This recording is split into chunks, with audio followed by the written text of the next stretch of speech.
morning, everybody.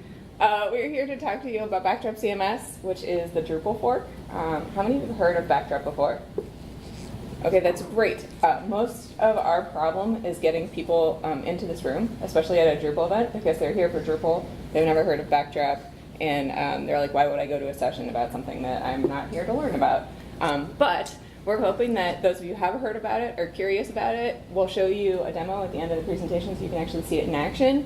But most of this session is just to talk about why we forked Drupal in the first place, which is sort of a interesting discussion that I think most of the Drupal community doesn't know yet.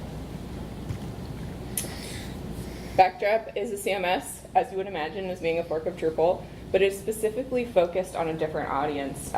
It is intended for use by small to medium-sized businesses, nonprofits, educations, the kind of companies that were brought to Drupal sort of in the beginning of Drupal's life cycle. Not necessarily the enterprise. The enterprise already has a fantastic content management system today, and we wanted to make sure that everybody who needs something like Drupal has a product that's a good fit for them.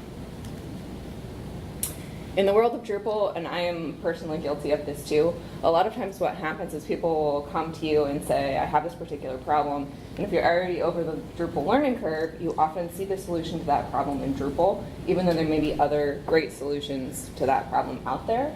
When Drupal was younger, there weren't products like Squarespace and WordPress on the market that you could offer to people as an alternative. But today there are a fantastic collection of open source and user-friendly products on the market. And so if you don't need something as powerful and robust as Drupal, you can often say to them, hey, my friend doesn't necessarily need a Drupal site. Maybe they would be just fine with WordPress. Or this small business maybe doesn't need a site like Drupal. Maybe they could use something like WordPress instead. And I think that we're aiming for Backdrop to be another tool in the toolbox of people who are building websites. So you can pick the right tool that's right for each project. So maybe it depends on the budget of the project or the people who are going to use the tool when you're done with it or the complexity the project demands. And you'll be able to choose the right tool for each project as needed. So Jen and I are the founders of Backdrop CMS. I'm the technical lead, mostly doing the day-to-day merging of code and code review, and Jen is dealing most with the management of people as the project lead. We're coming to this with a really long history of having worked in Drupal. We've now been doing Drupal each for at least a decade. Long-time Drupal core committers or Drupal core contributors and contrib developers. And we also have a very deep history in training that I, working at Lullabot, was doing some of the only in-person trainings around the company or around the country, going from city to city doing the original Drupal trainings, and then later doing a number of online video recordings. Well, prior to them being online, we actually did video DVDs of Drupal, which I think that Lullabot was the only one to have captured that market before DVDs became obsolete. I also have a history in training. I was the director of training for Chapter 3 for a number of years. I wrote all of the material that we delivered to Acquia that started their training program. So if you take a Drupal training class today from Acquia, the materials you're using now are derived from what I had written 6, 7, 8 years ago, something like that. And a lot of the experience we have with training gives us sort of a first-hand knowledge of what it is people are struggling with the most when they're learning Drupal. It also gives us a really good feel for who are the people that are in that class. Like, are these developers who are trying to learn a new tool, or are these people who are, already working with a Drupal site trying to figure out how to get it to do something, or are they someone who's in a job that's just inherited a Drupal site that's part of their workflow? I'm trying to figure out what the pain points are for that particular audience to make sure that we can meet their needs rather than the theoretical needs of what a project might encounter. We're also huge fans of the Drupal community. Long before I ever wrote a line of code for Drupal or gave a talk at an event like this, I helped run the Bay Area Drupal Camp. I originally was the person with the truck that did the Costco run, and I felt that getting involved in the community, even before I was getting involved in contributing to the code, was something that meant a lot to me, because I felt like Drupal was there as a tool to serve all of these people with various different needs and help them achieve what they needed to do in a way that we could all come together, work together on things, share what we knew in a very collaborative, open environment. And that felt a lot more in line with my personal feelings of how the world should work than a lot of the rest of the tech community, where everything was secretive and people were trying to, hold their patent ideas and not tell anyone about what they were doing. And it just felt like a place where I really belonged, and I really enjoyed that. So Backdrop is coming from our love of Drupal. It's the love of the community, the love of the people who are involved in it, the love of the software that was produced, and our desire to keep everything good about Drupal in the past available to everybody, regardless of whether they feel like Drupal 8 is the future for them. That's fantastic, they've got one of those. But if they don't feel like Drupal 8 is great for them, we want to create a place where people can get that same sense of belonging for Backdrop. So Jen and I aren't in this alone. When we get to the community slides, we've got dozens of core developers, but the project itself is guided by the project management committee of Backdrop, and Jen and I, as co-founders, are on the project management committee, but as are other people, Mike McCaffrey, Wes Rubicabra, Jack Ponte, and Gregory Nestes, make up our project management committee. And the project management committee, we're trying to diversify the collection of individuals that is in it, geographically, racially, gender, and make it so that we have a fair representation of our community of users on the management committee. The management committee takes the place of the project lead. Like the source of all authority within our project is the project management committee. Do you want to talk more about that? Yeah, so you can see each one of these people right now sort of represents a constituent, and the constituent is representing their role working with Backdrop today. So I'm very interested in usability. That was sort of my role in the Drupal world as well. Nate is a core committer, as we mentioned before. Mike is really great working with the APIs. Jack runs a business, so we've got someone on that committee making sure decisions we make aren't going to prevent us from being able to sell Backdrop. Gregory is a site builder, making sure the decisions we make aren't going to hurt the people who aren't coders, who are just kind of clicking together websites and delivering that way. And Wes is a front ender, so he's there to make sure decisions we're making aren't going to upset the front end community or are going to benefit them even better. So we're trying to make sure that the people who are making decisions about the future of the software aren't ignoring the needs of other people in the community who might be doing something different with the software than the people who are making the decisions. So if we can get a robust, well-rounded committee of people in that room to make that decision, we're hoping we're going to make decisions that are good for the whole group rather than just core developers. So what is the PMC? The PMC, or Project Management Committee, is the way that we have decided to structure the Backdrop governance model, and it's based upon the Apache project. The Apache project, or the Apache Foundation, has dozens of software projects underneath it, not just the web server. So we've got Apache Lucene, and OpenOffice is under the Apache project now, Hadoop.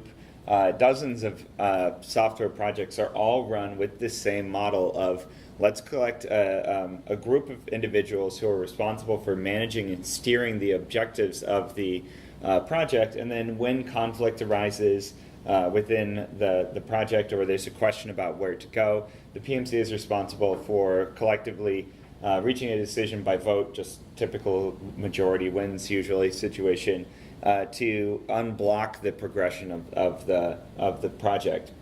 And this is very much a different tack from the way that Drupal works, where we only have one real source of authority in the project, and that is the founder of the project. Reese is largely the only real source of authority, and all of the subgroups underneath him are basically also just derived from his authority. And he has a rather hands-off mentality on most management, which kind of leaves issue queues to be driven by whoever can be the most persistent, or post the most frequently, or potentially whoever just has the most endurance or is being paid to do a particular project will be the one to actually push through some particular issue. And then there's not actually a whole lot of decision about like, is this a good fit for the Drupal project, other than the people that are in the issue queue really pushing for things. But for the most part, it's people pushing their own agendas or their own opinions about what is beneficial to them, should that be a part of the Drupal project. So let's talk about the PMC's responsibilities a little bit. They handle conflict resolution, setting the overall direction of the project, ensuring that changes follow the project philosophy, and they have the capability of changing the project philosophy if necessary. And the project philosophy is extraordinarily important to us, because even though we have this diversity of individuals on the project management committee, and we want those different experiences and those different opinions from different groups of people, we also want them to all be working towards the same goal. Everybody bringing their own different opinions about what is important and different agendas. They might pull the project in different directions based upon what suits them the best.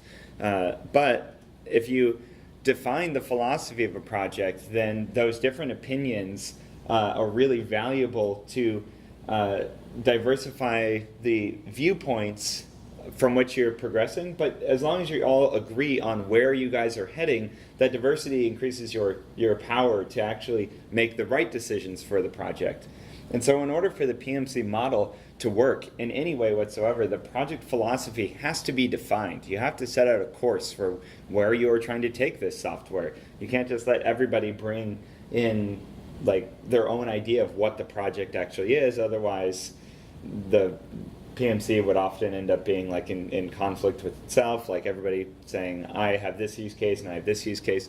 But if you build the PMC from a mindset of we're all trying to work towards one particular thing, and then define what that thing is, and realize that the tool you're building might not suit every even use case of the members of the PMC. So the PMC is supposed to take their own agendas and set them aside. And when they make a decision, they're supposed to look at what is the question and what is the philosophy. And do we think this feature that's being requested is in line with the philosophy or not? So it's more about use your opinion to gauge whether this is appropriate, but you're not the one that gets to decide what the philosophy is or what the direction of the project is. Yeah. Well, actually, as a group, the PMC does get Right. to decide that, Not as individuals. but not as individuals. So let's go over the principles of Backdrop, and you can read more about these at Backdrop CMS/philosophy. And The first one is to make easier updates, and this definitely comes from a pain point in the Drupal community. Trying to get from Drupal 6 to Drupal 7 was too hard. Trying to get from Drupal 7 to Drupal 8 is even harder. In Backdrop, we want to make each major version change much easier on people who are already running the software, people who are maintaining projects that add on to that software. Simplicity is the next one. This is because we want to write code that the majority of people can understand, not necessarily the majority of developers, the majority of people.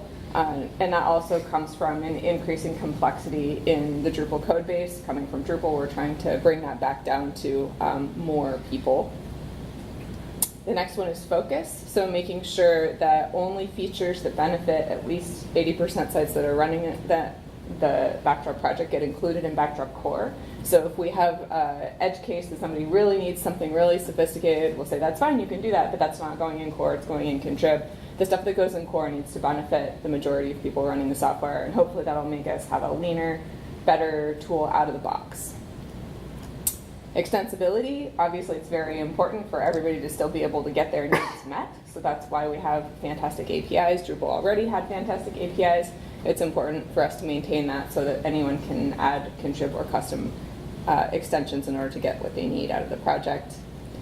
Performance, so this is also something that's really important for smaller sites, right? These are people who are less capable of having fancy, expensive Drupal-specific hosting or extra layers of external caching. These are the people that need the project to be fast and lean right out of the box. So it's really important for us to be able to run Backdrop on shared hosting and have the software be fast.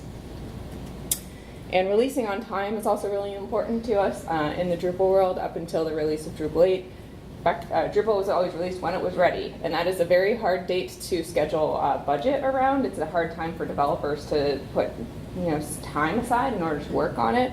So with Backdrop, we release every 4 months, and we have a release every 4 months, whether the features get in or not. So that makes it much easier for companies and developers to schedule when the next version of Backdrop is coming. And then freedom, also very important to us. One of the reasons many of us were attracted to Drupal in the first place was because of its open source licensing. We've inherited that license, but we also want to make sure that Backdrop always remains free so that anybody who needs the tool can have it without needing to pay licensing fees or otherwise.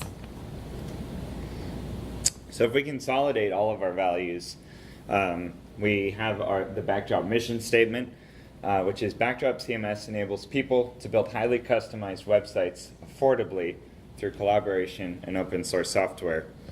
And there are mission statements, some people brush them off as being not important, as being just some words. But it is really important to set the overall direction of your project, and there's some key words in here that we are very deliberate about. First of all, who are we building this thing for? I know people in general might seem like that's vague, developing something for people, of course it's for people, but it is people specifically because we're talking about individuals. We're talking about we want to have a personal connection between our software and individuals, not necessarily organizations or companies or people like developers. Right, or narrowing it down to people with experience.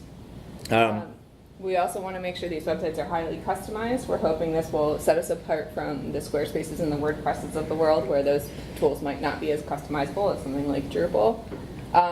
Collaboration, obviously we like working together. Open source, that's really important to us. But the one word in here that's really different from the Drupal project's mission is the word affordably.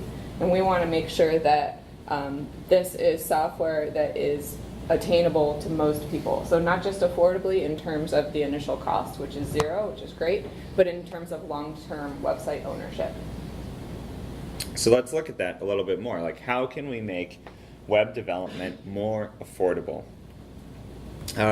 We can increase the functionality out of the box, and Drupal actually has been improving on this area as well, though what functionality we're improving is differing fairly substantially.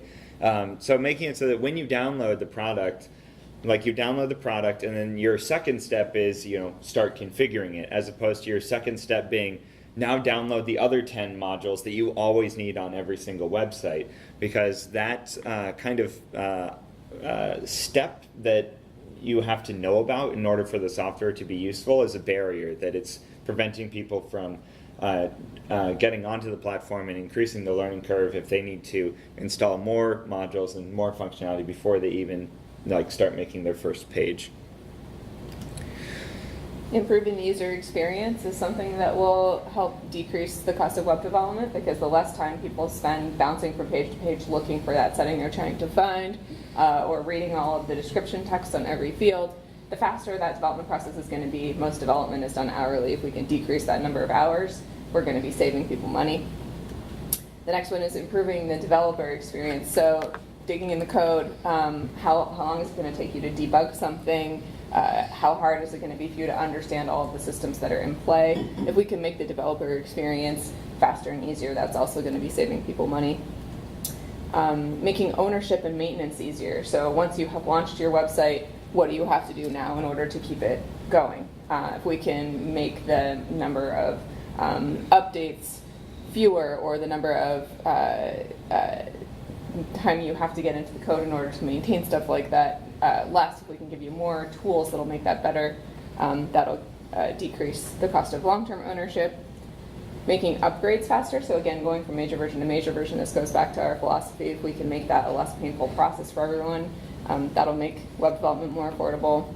And in Backdrop treats Drupal 7 as its previous version. So we use the same upgrade process as previous versions of Drupal did prior to the migration system. So if you install Backdrop and point Backdrop at a Drupal 7 database, you can visit update.php and it will upgrade from Drupal 7 to Backdrop in a way that is mostly much more seamless than that of Drupal 7 to Drupal 8. Or Drupal 6 to Drupal 7. Yes, yeah, it's a by comparison, one of the easiest updates as far as like one version of Drupal to the next version of Drupal, despite not having the Drupal name. And more. We already know we're coming from the world of Drupal 7. That's already software that ended up being painful for people to afford long term. So as we make decisions in the future about what Backdrop will be doing, we'll constantly be asking ourselves, how can we make owning a Backdrop site more affordable? What are the biggest pain points in owning and managing a Backdrop site, and what can we do to make that better? So one question we've been getting a lot recently is how Backdrop handles security issues. And this is because this is very relevant right now. We've had a couple of major security issues for Drupal in the last few months. So we have some answers.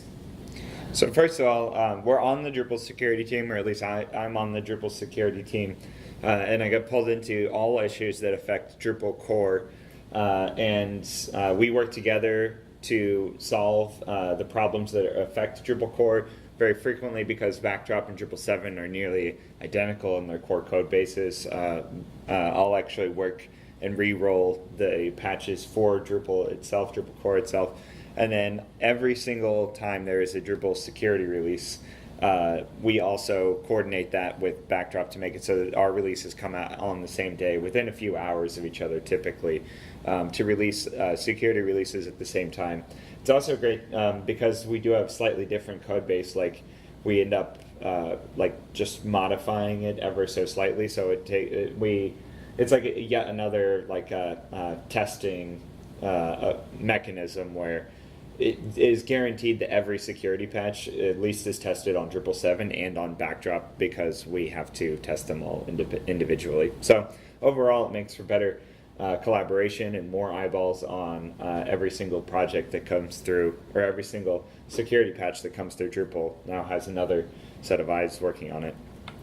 We also have our own security team, so if there is a security issue that is only affecting Backdrop and not Drupal, we have our own private queue, we have our own team of people who work together to collaborate and release a Backdrop issue. So far we've only had one security issue that hasn't also affected Drupal, because our code base has been so similar. We've been working on most of them in collaboration. But our security team works a little differently than the Drupal security team in terms of how they manage contrib projects too. So because we're on GitHub, all of our contrib projects are in one group, and our security team has commit access to all of those projects. So if there's a problem in contrib, our security team is authorized to go and make a fix to those contrib projects if the contrib maintainer is not responsive to making that change. So we also have a little bit more of shared ownership of all of the contributed projects than the Drupal community does. The Drupal community says it's up to the maintainer to make the release, and if you don't make a release for a security issue, we're going to mark your project as unsupported. With Backdrop, we are allowed to make the fix to that project to support the community that's running it instead. So should in the future the use of Drupal 7 decline and the use of Backdrop incline, and Drupal 7 stops getting security updates, we'll have a process for taking those on ourselves, both for core and for contrib.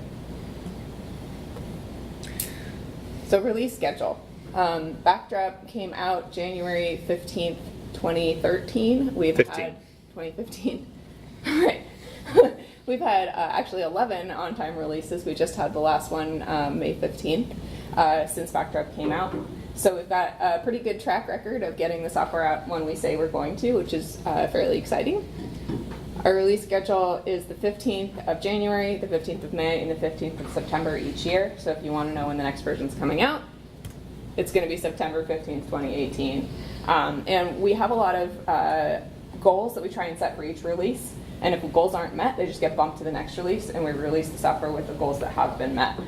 We have a great example earlier this year. I think it was Backdrop 1.9 came out with very few new features because everybody was really busy. So we just put in a bunch of bug fixes, and we're like, well, it's time, we'll ship it. And then all of those features rolled around to 1.10. And in 1.10, we had this major release with all of these fantastic features that had gotten finished. So it's a great example of, you know, we're going to ship it when we ship it, and if you're not done with your piece, then it won't get in. But that doesn't mean you have to wait 5 years or 3 years or even 1 year for the next feature, because it'll come out 4 months later. So it gives our team a little bit more relief, they get a little less burnout if they aren't going to make something. It's not the end of the world. And the people who need to update the software can still count on it coming out on time. So let's talk about the world of contrib. modules, themes, and layouts. This here is the list of the top 68 Drupal modules from Drupal.org. The key at the bottom says that if there's a blue check mark on the left, that project has been included in Backdrop Core. So a lot of these have just been dropped into Core, as you would expect, but a lot of them have also been reworked and integrated in with the Core system, so there's not actually a module for that project anymore. So things like token and path auto, they're just part of Core, there's no module to turn them on. But things like link, date, email, those modules have actually been moved into Backdrop in the same way that you use them in Drupal, they're just already in Core. The second thing, the green check marks, that means that we have a contrib version of that module. So people are already using that module on Backdrop sites. The cog wheels mean that it's underway, so we've got some stuff we're working on. And the red X means that these projects haven't been started yet. So if you look at this list, left to right, it goes most popular to slightly less popular. So what you see is there's a lot of blue check marks on the left-hand side of the screen. As we move over, you see more green check marks. That's kind of what you'd expect in Backdrop with us trying to take the projects that 80% of people use and put them in Core. So all of the stuff that people use most is going into Core, and the stuff that people are using less are becoming used in contrib for Backdrop as well. Some of these projects, there's 4 that have red check marks. We'll just talk about those really quick. Localization update. This is a module that allows your site to talk to the localization server to figure out if you need your translations to be updated. We're currently in the process of building that localization server, so this module won't be used until the server is ready for it to talk to. Field collection, we do not have a version of field collection. We do have a version of multi-field, which is a more performant version of field collection, which aligns a little better with our philosophy. And we have a version of paragraphs underway, which is sort of the future of field collection in Drupal anyway. So we will have 2 options that are alternatives for field collection. I expect one, if not both of them, will also have an upgrade path. So if you're on field collection today, you'll be able to choose one of those and upgrade your site into that in the future. Menu attributes. This is a module we thought didn't exist for Backdrop, but in our training 2 days ago, we grabbed a copy of it that somebody had started on and finished it. So yeah, we ported that 2 days ago. Yeah. We'll put that into contrib shortly, and then that will become a green checkbox instead of a red one. And then media YouTube media module, you'll notice it has some cogwheel texture because it's currently underway. And that's because a lot of media module has moved into Core for Backdrop because that's a feature that lots of people need.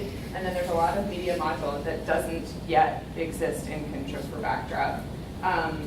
Media YouTube is an extension to media module. We do have a YouTube module, so if you need YouTube videos, you can use that instead. And when we figure out what media module will look like for Backdrop and contrib, something like media YouTube will become available for it, I would imagine.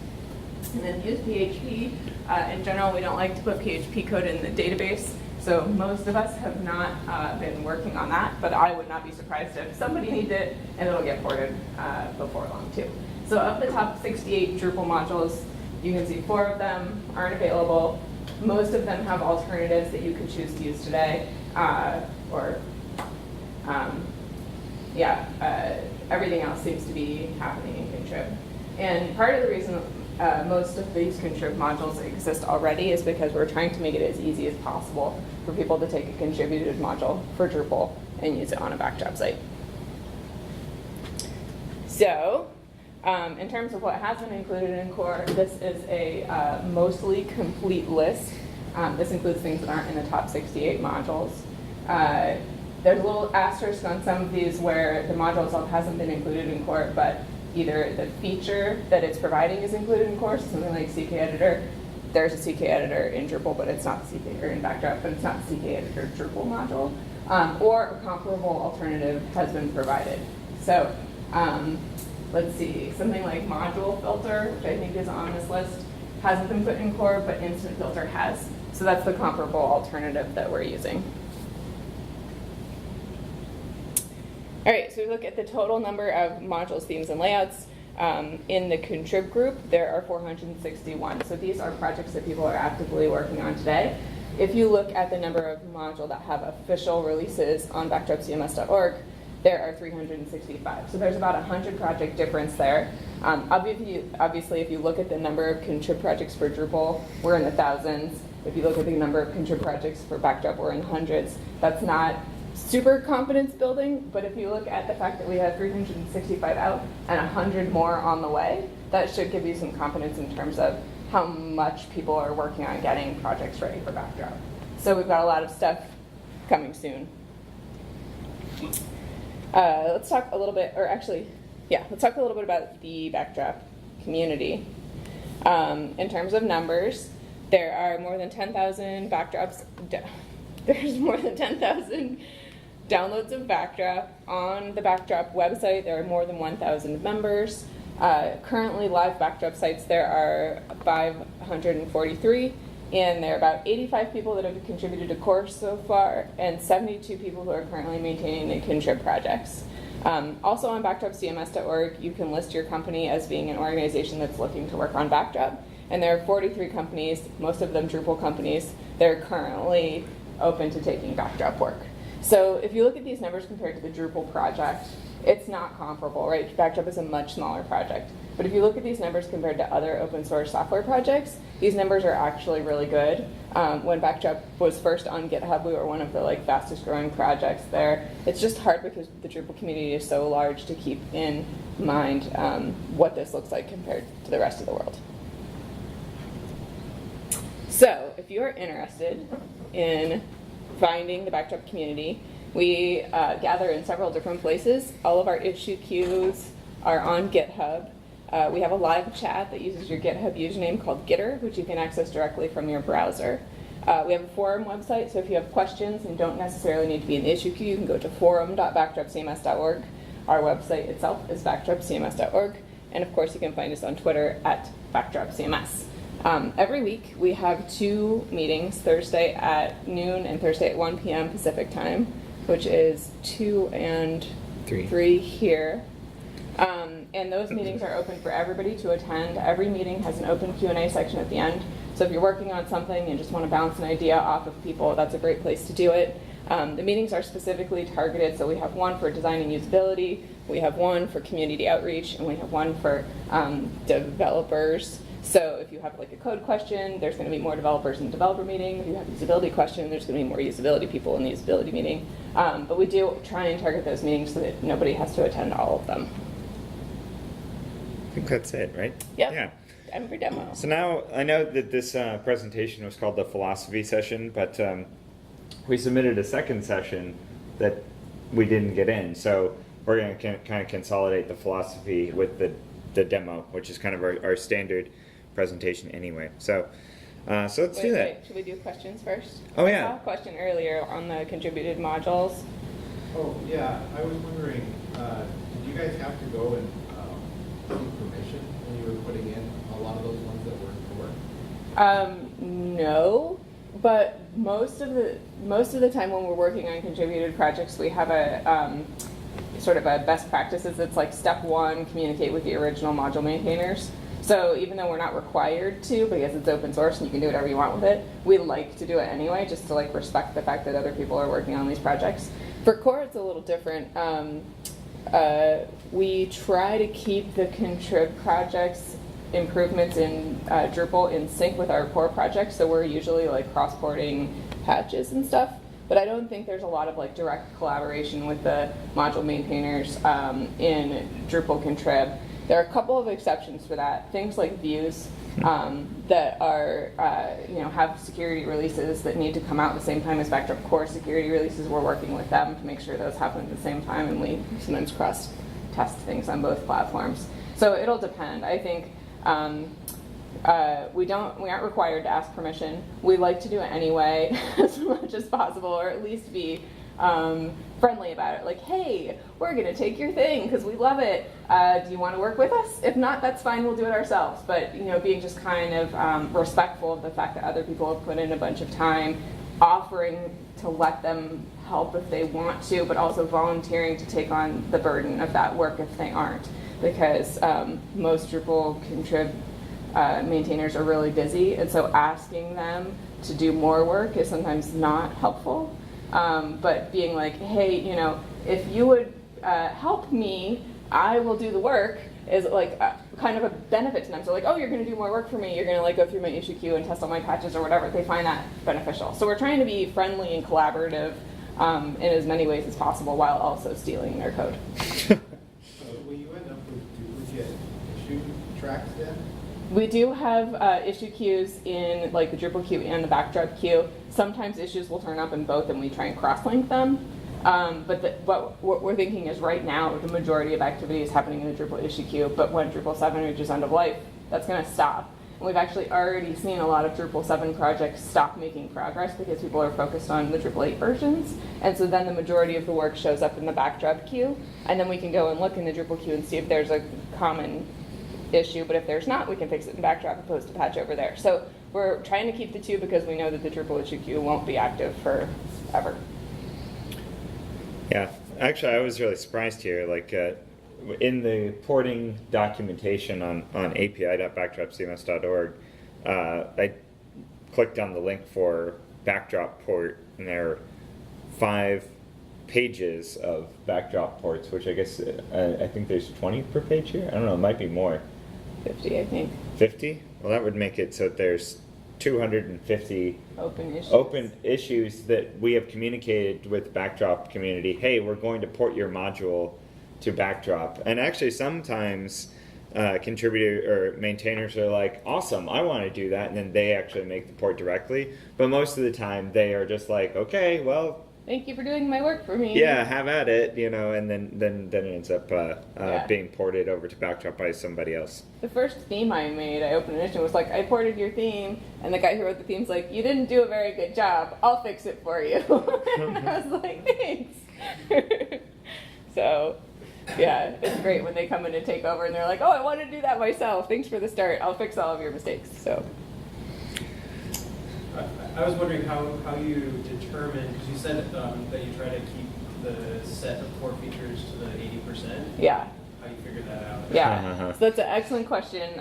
What we're doing right now is we're trying to use numbers based on Drupal because Drupal's numbers are vastly bigger than Backdrop's numbers. So we look at like the top contrib modules is a great way to guess. We have a copy of project module, which is the same way Drupal gets its numbers in Backdrop. But we are trying to modify that to track more useful information so that we can make better decisions about what the 80% is in the future. So that right now currently tracks like which projects you're using, but it doesn't track individual modules within the project. And it doesn't track configuration of those modules. So when you're trying to figure out like, well, is this actually turned on or not, or is this setting this way or that way? So we've got a list of issues for project module, like let's also make it track these things, and then that way we'll be able to get better information in the future. For now, when we have to make that decision, it usually goes to the project management committee and say like, of the sites that you've worked on, have 80% of them needed this feature, or if this feature was in core, would 80% of them have benefited from it? And that's how we made some of the recent decisions about things that we were putting in core. Like comment closer is a great example where it's like, I've never used that module, but if it was in there, I would have used it on every site. So stuff like that where we just ask the PMC, is this a feature the majority would benefit from? Yeah. Well, let's get to the demo, and then we can actually talk about some of those features that are not actually popular in Drupal, but there's also like a difference in audience here, and so what we think is going to be useful for our audience might differ from that of Drupal's, and we've had that come up a number of times. So, all right, here's our Backdrop site. It literally just finished running the installer. Actually, it was doing it at the beginning of the presentation, and so you can see it says, "Congratulations, you installed Backdrop CMS." And this is the out-of-box appearance right as soon as you finish the installer. So a couple of things you'll notice right away. If you scroll down, we actually have a piece of content here. So there's a page and a post that gets set up instantly when you set up your site. This is a lesson we took from WordPress where it's much easier for people who don't know the software to edit and save and modify existing content than to figure out how to create that content in the first place. Once they're familiar with that process, they'll be able to learn, but having a first step there is sometimes useful for people. Also, Backdrop out of the box is responsive. So if you make this window responsive, you can see everything collapses nicely. So this is obviously what you would expect from new software today, but if you were installing Drupal 7, it wouldn't be. So everything out of the box collapses. That includes the main menu, something that's really hard to get made responsive in Drupal. You have to choose a responsive drop-down menu solution, and then you have to install it. This just out of the box is responsive. And the admin bar across the top, this is a port of admin module from Drupal 7 that has been made responsive and touch friendly, so it'll work on mobile and tablet size devices. All right, so let's go ahead and create a page, and we can show you some of the changes that have been made to the content creation process. We'll do a history page. As you would expect, there's a rich text editor. We're using CK editor in the same way that Drupal 8 is. A couple of small differences between the integrations of the two, but mostly the same. There's the ability to insert an image, as you would expect for most modern CMSs. I always have trouble deciding which picture to upload, so there we go. Truck it is. Truck. You can add a caption. You can decide to align the image left or right. And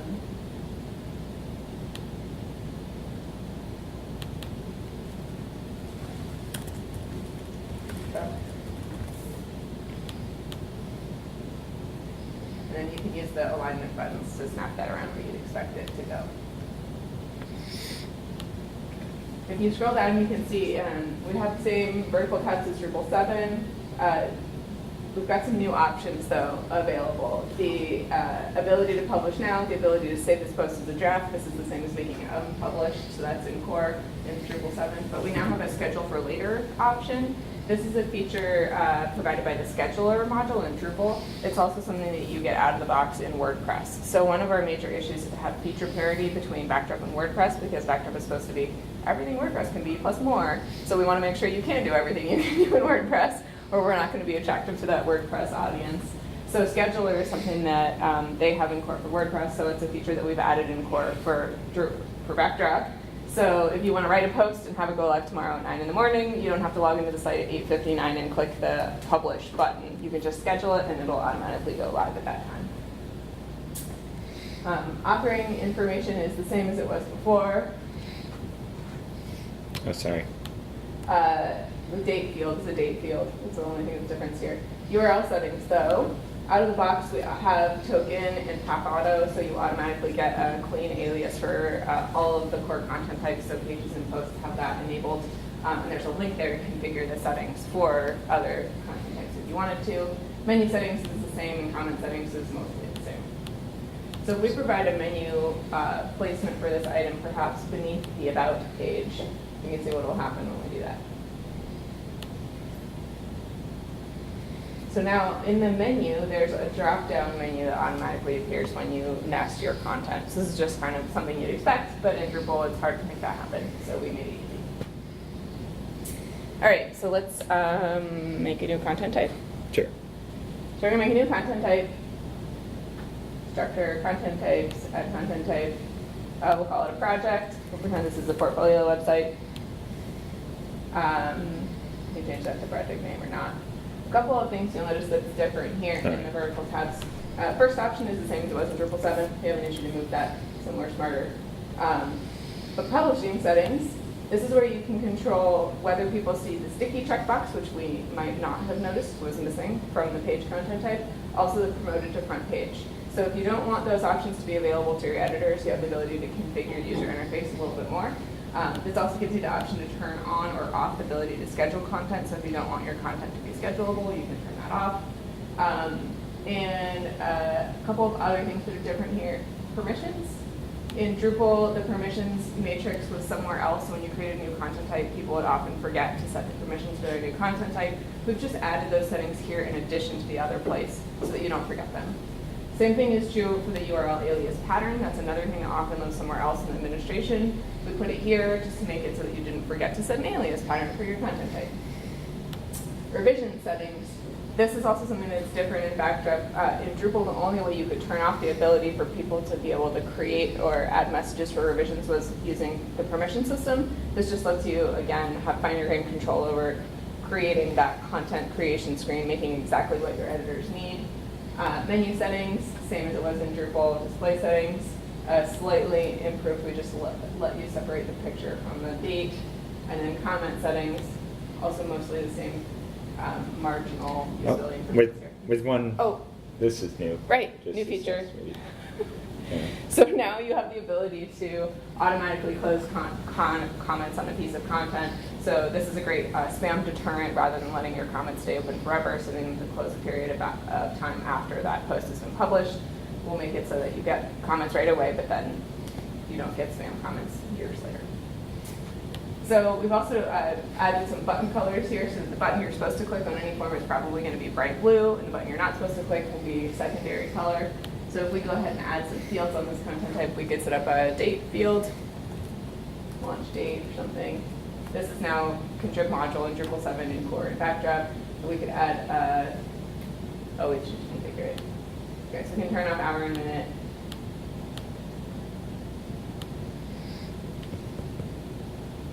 Default to now. And big. Button colors. Okay, we could add a link or screenshot field. Link is new, contrib module added to core. And one thing that you'll notice here is that Drupal 8 includes a URL field too, but URL field is actually a different module than link field was because it's hard to do link field stuff. We just took the link field from Drupal 7 contrib and stuffed it in core. So if you have a Drupal 7 site that's using the link module, the upgrade path will get you exactly the same result in Backdrop as you had in Drupal 7. We can add a screenshot field. This is the same thing you've seen before. Image field, just need one for our projects.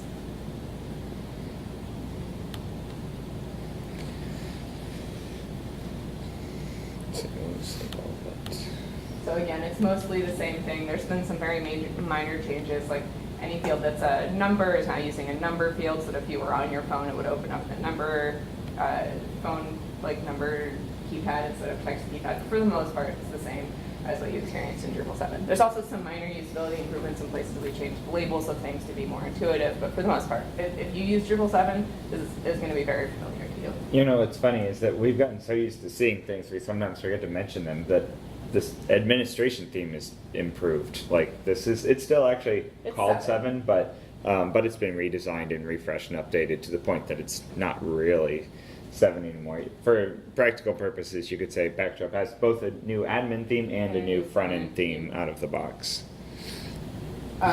Let's see, will you show the tabs? Just make your browser a little smaller. So the tabs too at the top are responsive, the horizontal tabs.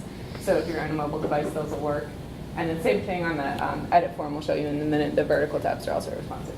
Okay, so let's create, let's go to manage displays. This is also new. Oh, sorry. Yeah, right there. Yes. So we took entity view mode module, which is a feature also provided by Display Suite, and put that in core. So when you go to manage the displays for your content, you can see the defaults at the top and teasers there, those were in core. But if you need to add a new view mode, there's just a new link at the top that says add, we call them display modes now, not to be confused with views. So you can add a new one if you needed one of those. I'm not sure if anyone used those in Drupal 7, but they're here. If you don't use them, that's fine. Just ignore that button, carry on. But what we're going to do is configure the default view display mode for Backdrop. So what we can do is make the labels for link and date in line. This is the same as Drupal, and then hide the screenshot. All right, and then yeah, it's fine. Sure. Okay, we're running out of time. Okay, so let's just create one content type, and then we can do the layout. One piece of content of this type. Got it. Right. So we're just gonna go ahead and make one project. Call it truck. Yeah, sure.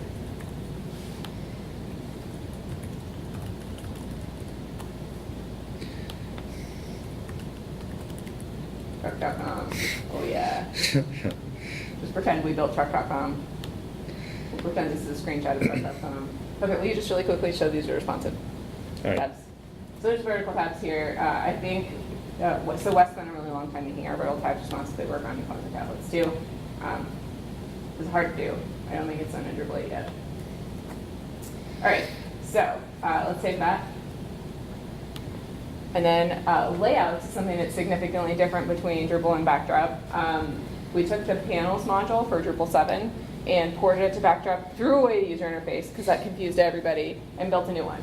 So we'll just walk you through really quickly how the layouts work for Backdrop. So if you go to Structure Layouts, There are 3 layouts included out of the box. Homepage is the most common use case where I want my layout to be different on this page than all the others, so we included that out of the box. 80% rule. If you're not on the homepage, it'll fall through to one of our default layouts. So if you're on the front end of your site, it'll use the default layout. If you're on the back end of your site, it'll use the default administrative layout. So this administrative interface is almost always a single column. The front end layout on this site is 2 columns with a sidebar on the right. So what we're going to do is override the default layout for the new project content type we created, and we're going to move that sidebar onto the left. So we're going to add layout. We're going to call it project. We're going to choose the left sidebar layout. The path we're going to enter is going to be node/%. So this is an existing system path. So because Backdrop knows this path is in the system, it'll automatically create a context for you saying, oh, that % represents a particular node, which I'm going to load. And once I know there's a context available here, we can add a visibility condition where we can limit by node type. Tell it project and add it. And so now this layout will only apply to nodes of type project. So you can click create, and it'll show us a drag and drop wireframe of what that site, of what that page will look like. So a couple of mind-bending differences here is that the header region is just a block that's been placed into this layout.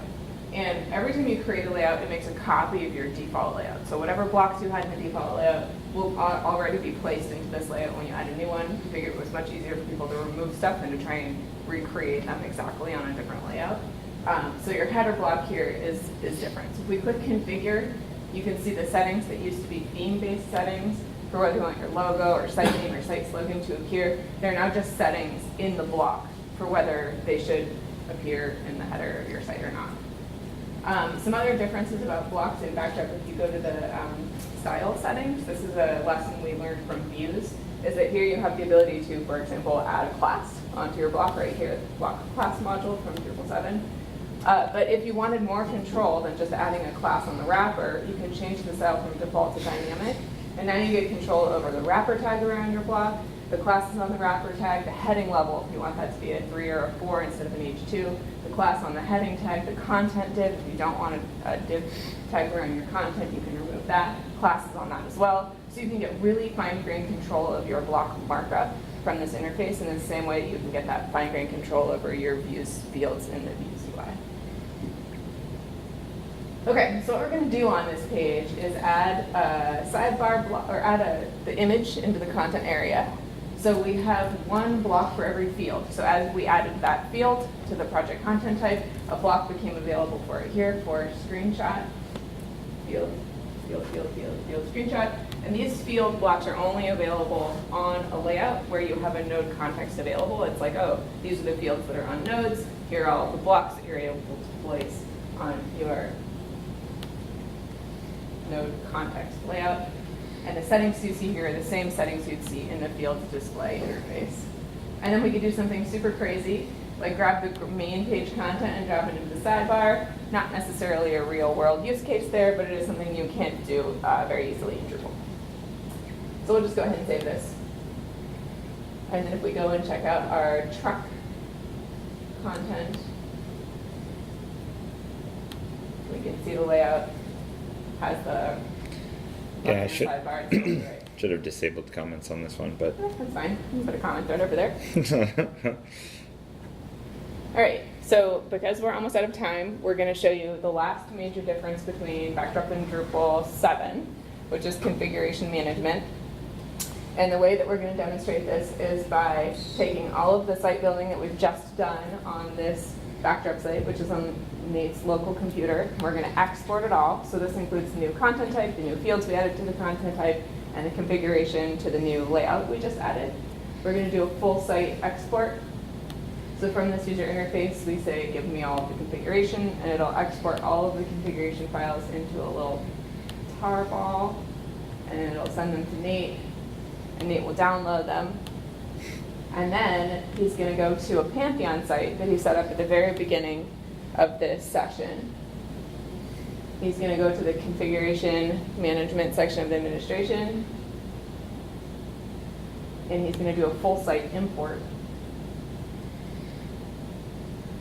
And he's going to grab the tarball that he just downloaded from his local site, all of it, import it. And this stage button will show him the differences between what's happening on his local site and what's happening on his Pantheon site, and give him a chance to review any of those changes to make sure he actually wants to deploy them. So if you look at, for example, the system core file, it'll show you what's changed in the core configuration of this. So the site name on his local site was backdrop.local. On the Pantheon site was this crazy Pantheon name. The email address used to be a Pantheon internal, and now it's his local. And that's it. There's also all of the new things that we added, like the new content type fields, the new content type itself, configuration of comments, all of this stuff. Look good? Oh, also, just a note, when we looked at this diff, I guess it's not clear in this one, but if we look at it at an entire file, and if we were to look at this locally, Backdrop uses JSON for its configuration management. So as we're creating or configuring content types and things like that, what it's doing is it's writing JSON files to disk, and that's where Backdrop pulls its configuration from. Unlike Drupal 8, which requires an export step because it stores it in the database, Backdrop is always just writing and reading directly from file system JSON files. And the reason why we've made that decision to have it read and write by default to JSON files is for pure transparency and learnability. That's really easy for people to understand. I save this form and it writes a JSON file, and you can see that transition between what you're configuring and what it's saving to disk really easily. We also tried to make it pretty clear anywhere in the user interface, if you click a button that says configure, that when you save that form, it's going to be saving it into configuration files, and anywhere if you click a link that says edit, that's going to be saving into the database. So hopefully as people get familiar with the system, they'll recognize those patterns and know where that information is getting stored. Well, let's go ahead and import before we run out of time here. And so what this import is doing is it's not just pulling in just the JSON files. There's as we added all of those new fields, it also needed to create database tables to match the JSON files. And so this reconciles the fact that it needs to create or make database level changes in order to adjust for the field level changes. So after having done that, like now... The layouts page. Oh, sure. I was going to go to the content types page, but... Let's do it. Yeah, so there we go. So now our project layout is pulled in, as well as the project content type. But if we actually look at the list of content, like that truck piece of content doesn't exist here because this is a different environment than my local host. So it allows you to move configuration between environments without affecting the content on those environments, which normally it would be in reverse, that the production site would have had new content being created by your users and comments being posted, and the developer would have set up a new content type or new layouts, and they can now deploy those changes to the production site without affecting the comments and content that had been created on the production site. So very useful for pairing together your development with your configuration. And even though we did this manually, just with the JSON files being pulled in and out with a user interface and an archive full of JSON files. I know Jen, her particular development practice is that she maintains all of the configuration files directly in Git, and then uses the pairs together the deployment of the configuration and code together all in one branch, and deploys with a standard like Git-based workflow. Wow. Well. That's it. That's it. That's Backdrop. That's it. We don't have time for more questions, but we will be, we can meander out into the hall. We've got 15 minutes before the next presentation. So thank you guys all very much for coming and checking out Backdrop today.